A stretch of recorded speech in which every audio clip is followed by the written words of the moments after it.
Rigtig flot.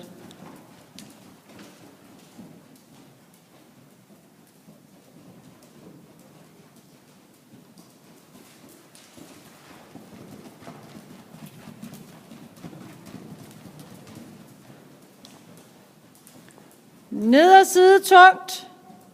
Et godt stykke inden svinget. Og så drive ham sådan, så du skal forsøge nu, Charlotte, at holde hans røv inden under sig, ligesom han har på langsiderne. Det skal du forsøge at få ham til. Også at have på kortsiderne. Der må han bare ikke have lige så meget tempo på. Pas på, ikke din væg ryger forover.